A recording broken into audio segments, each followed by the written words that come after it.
అందరికీ నమస్తే. రాజకీయం, సినిమా, గమ్మతి ఇచ్చంత్రాలు, వైరల్ అవుతున్న వీడియోలు ఇట్లా తీరు వార్తలతో మన మైక్ టీవీ ముచ్చలు అయితే తయారుగా ఉన్నాయి. చలో చూసేద్దాం పారే. అంతకంటే మొదలు హెడ్లైన్స్. దళిత అసిస్టెంట్ ప్రొఫెసర్ కుర్చీల మీద కూసవద్దట. తిరుపతిలో ఓ ప్రిన్సిపాల్ చేసిండు ఇదంతా. వరదలల్లో మునిగి తేలుతున్న గుజరాత్, చెరువు లెక్కనే మారిపోయింది సూరత్. కన్నప్ప సినిమా మీద విష్ణు ట్వీట్, చూసినోళ్ళంతా ఇతురు షాక్. గొర్రె బుద్ధి అని ఎందుకంటారో ఎరికేనా? ఎందుకంటే ఒక గొర్రె పోయి బాయిల దునికితే దాని ఎంబటి ఉన్న గొర్రెలు మొత్తం పోయి బాయిల దునుకుతాయి. అందుకే గొర్రెలను తక్కువ చేసినట్టు మాట్లాడతారు. కానీ కాలం మారింది కదా, గొర్రెలు కూడా తెలివికి వచ్చినాయి. మాకు న్యాయం చేయుండ్రని ధర్నాకు దిగినాయి. చూడుండ్రి ఎట్లున్నదో గొర్రెల కొట్లాట.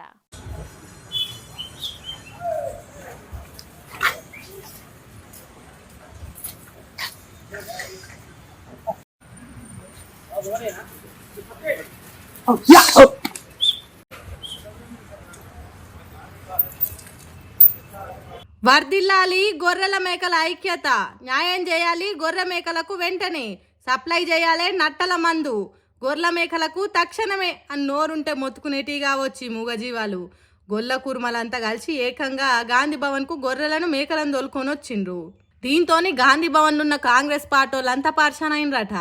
ఒరక్కో గొర్రెల మేకలు ధర్నా చేసుడేంద్రో అని ఇచ్చంతరంగా చూసిండ్రట. ఎందుకు ఇట్లా చేస్తున్నారే అన్నా అనంటే, ఎన్నికల ముందు మాకు సంపూర్ణంగా గొర్రెల పంపిణీ చేస్తామన్నది కాంగ్రెస్ పార్టీ. కానీ ఇంతవరకు మాకు గొర్రె కాదు కదా, చిన్న పిల్ల కూడా దిక్కులేదు. అందుకే గాంధీ భవన్కు గొర్రెలతో వచ్చినామని అంటుర్రు. ఇట్లా గొర్రెలను తోలుకొని వచ్చిన వాళ్ళు ఏకంగా గాంధీ భవన్లకే పోయేందుకు గదిలిండ్రు. కానీ పోలీసులు ఆపుడుతోనే అక్కడనే కూర్చొని లొల్లి చేసిండ్రు.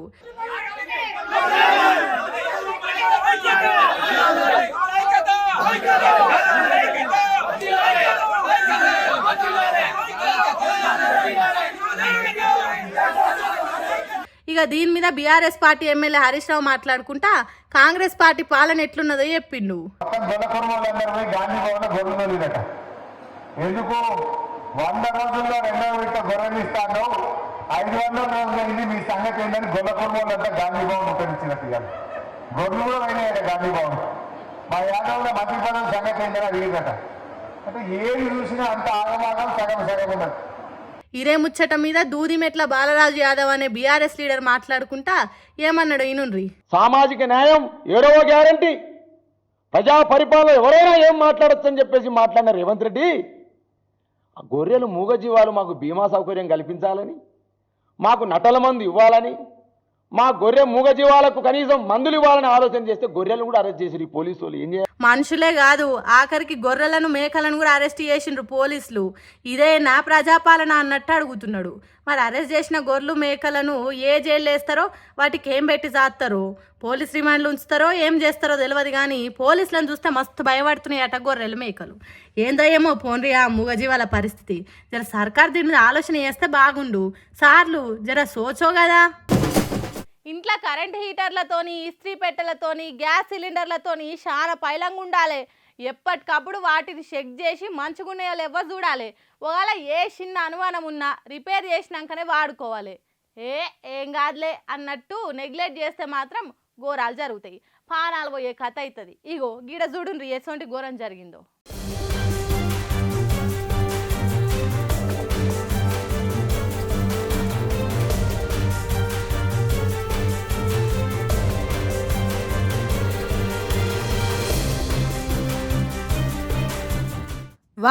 వామ్మో ఎంత పెద్ద ఘోరం నుంచి బయటపడ్డారో కదా. యమధర్మరాజు ఏదో పని మీద ఉండి వీళ్ళని పట్టించుకోలేదు కావచ్చు. అందుకే బతికి బట్టగలిగేటట్టు ఊపిరి పీల్చుకున్నారు.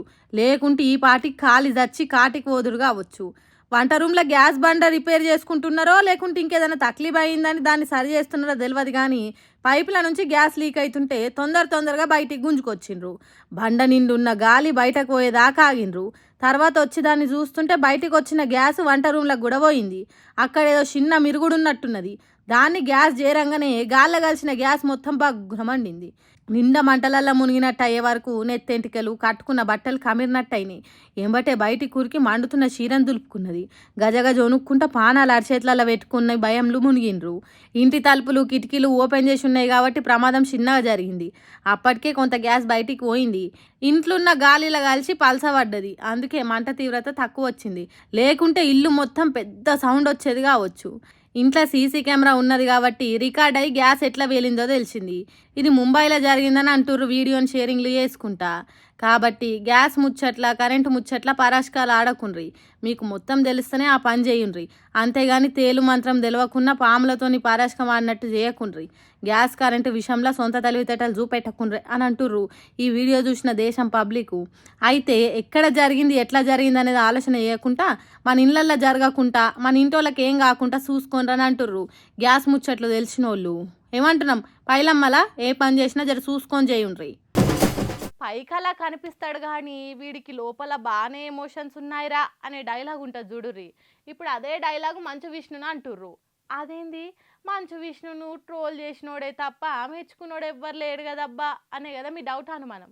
అయితే వార్త చూస్తే పురాగ సమజవుతుంది. ఇప్పుడు టాలీవుడ్ ఆడియన్స్ కన్ను మొత్తం కన్నప్ప సినిమా మీదనే ఉంది. అందులో ఇంకా డార్లింగ్ ప్రభాస్ కూడా యాక్టింగ్ చేస్తుండేసరికి కనీసం ప్రభాస్ కోసమైన సినిమా చూడాలి రాబాయ్ అన్నట్టు వెయిటింగ్ చేస్తుర్రు అంతా. ఈ నెల 27 తారీఖే సినిమా రిలీజ్ కదా. ఇక రోజులు దగ్గర పడుతున్న కొద్దీ విష్ణుబాబు ప్రమోషన్స్ కూడా జోరు అందుకున్నాయి. అట్లనే ఇవాళ కూడా ఓ పోస్ట్ పెట్టిండు. అదేంటంటే, నేను ఇప్పుడే ముంబైలో అడుగు పెట్టిన, సినిమాకి ఇంకా 5 రోజులే ఉంది. జూన్ 27 శుక్రవారం నాడు ఆ పరమశివుని గొప్ప భక్తుడి కథను ప్రపంచం వీక్షించనుంది. మొత్తం మీద నా హృదయం, నా ఆత్మ, నా బేబీ చివరికి ప్రపంచాన్ని కలవబోతుంది అనుకుంటా ఓ ఎమోషనల్ ట్వీట్ చేసిండు.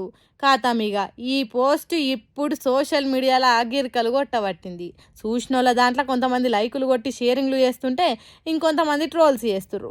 ఏదేమైనా ఈ కన్నప్ప సినిమా కోసం మంచు విష్ణు మస్తు కష్టపడుతుండు. పెద్ద బడ్జెట్తో తీస్తుండని చాలా మంది ఈ సినిమా కోసం ఎదురు చూస్తుర్రు. మరి ఇంత ఎమోషనల్ పోస్ట్ పెట్టిన మంచు విష్ణు పోస్ట్ గురించి మీరేమనుకుంటుర్రు? కామెంట్లలో చెప్పుర్రి. ఎన్నికలు అయిపోయి 2 ఏళ్ళు కూడా ఇంకా పూర్తి కాలేదు. ఇంకో 3 ఏళ్ళు అయితే తప్ప ఎన్నికలు రావు. కానీ బీజేపీ పార్టోళ్ళు ఇప్పటి నుంచే ఎన్నికల ఎత్తుగడలు వేస్తున్నట్టు ఓడుతున్నది. వాళ్ళకి అన్ని సీట్లు వస్తాయి, వీళ్ళకి ఇన్ని సీట్లు వస్తాయి అన్నట్టు లెక్కలు చెప్పుడు షురువు చేసిండ్రు. ఇగో ఎంపీ అరవింద్ ఏమంటుండో ఇనుండ్రి. ఇప్పుడు సీట్లు రావు వీళ్ళకి, తిప్పి కొడితే.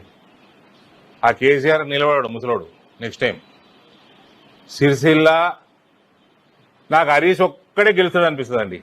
ఆ సిద్దిపేట బయట ఆయన కూడా లుటపీస్ ఏం లేదా. సిరిసిల్ల కూడా కేటీఆర్ ఓడగొడతాం. ఎట్లున్నది ముచ్చట? తొందరపడి ఓ కోయిల ముందే కూసింది అన్నట్టే ఉన్నది కదా.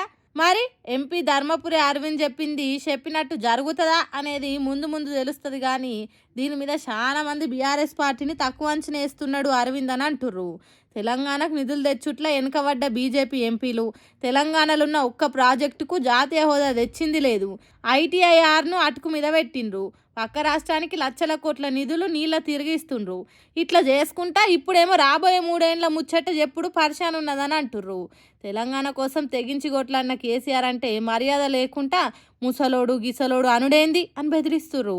2 ఏళ్ల కాంగ్రెస్ సర్కార్ 6 గ్యారంటీలకు సరిగ్గా న్యాయం చేయలేదనే ముచ్చట్లు వినిపిస్తున్నది.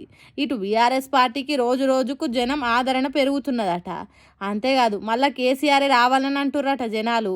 కాబట్టి ఇప్పుడు బీజేపీ పార్టీకి వచ్చే ఎన్నికలల్లో ఇంతో కొంత లాభం జరగాలంటే కాంగ్రెస్ పార్టీ మీద ఫైట్ చేసుడు కంటే బీఆర్ఎస్ పార్టీల మీదనే విమర్శలు చేస్తే వాళ్ళు కిందికై వీళ్ళు పైకి వస్తారని ఇట్లా చేస్తున్నారు కావచ్చని అంటుర్రు. అందుకే వాళ్ళు 3 సీట్లు గెలుస్తారు, అది కూడా గ్యారంటీ లేదు. ముసలోడు కేసీఆర్ ఎన్నికలల్లో నిలబడాడు. సిరిసిల్లల్లా కేటీఆర్ను ఒడగొడతాం. నాకైతే ఒక్క హరీష్ రావు గెలుస్తాడనిపిస్తుంది. ఆయనకు బయట ఏం లేదు లొట్టపీస్ అన్నట్టు మాట్లాడిండు ఎంపీ అరవింద్. దీంతో బీఆర్ఎస్ పార్టీలకు కోపం వచ్చిందట. సరే ఎవరెన్ని మాట్లాడినా వాళ్ళు వీళ్ళని ఓడిపోతారన్నా వీళ్ళు వాళ్ళని గెలవాలనన్నా ఎవరిని గెలిపించాలి ఎవరిని ఓడగొట్టాలి అనేది జనం చేతులు ఉంటుంది. బీఆర్ఎస్ పార్టీకి 3 సీట్లే వస్తాయా లేకుంటే 100కి ఎక్కువ సీట్లు వస్తాయా? ఎంపీ అరవింద్ మళ్ళొచ్చే ఎంపీ ఎన్నికలలో గెలుస్తాడా? ఎమ్మెల్యేగా పోటీ చేస్తాడా? దాంట్లో గెలిపిస్తారా ఓడగొడతారా అనే నిర్ణయం చేసేది జనము. వాళ్ళ సూపుడేలు ఏ గుర్తు మీదకి పోతుందా అనేది మీద ఆధారపడి ఉంటుంది తప్ప ఇంకోటి కాదు. అప్పటిదాకా ఎదురు చూడాల్సిందే కానీ నాయకులు చెప్పిన ప్రతి దానికి నారాజు కావద్దు, లేకుంటే ఎగిరి గంతయ్యొద్దని అంటుర్రు పాలిటిక్స్ తెలిసిన పబ్లిక్. చినుకమ్మ వాన చినుకమ్మ నేల సిన్న బోయేసుడు బతుకమ్మ మేఘాల దాగుండి పోకమ్మ ఆగ మేఘాల మీద నువ్వు రావమ్మ అన్నట్టు పాటలు పాడుతున్నారు పల్లెల రైతులు. పొత్తి కడుపుల నొప్పి వచ్చినట్టు ఇత్తనాలు నాటిన రైతన్నలు తన్లాడుతున్నారు. ఎప్పుడు వాన శినుకులు పడతాయా అని బిక్కుమని ఎదురు చూస్తున్నారు. 2 రాష్ట్రాలలో ఇట్లుంటే గుజరాత్ రాష్ట్రం చూడుండ్రి ఎట్లా అవుతున్నదో వానలు చేయబట్టి.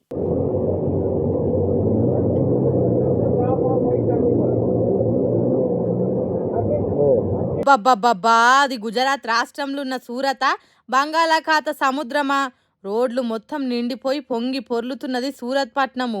వచ్చిపోయే బండ్లు కార్లు వరదలల్ల కొట్టుకపోతున్నాయంటే ఎంతగానం వాన కూర్చుందో అర్థం చేసుకోండి. ఇక అగో మనుషులు చూడుండ్రి నీళ్ళల్లో ఎట్లా మునిగిపోతున్నారో.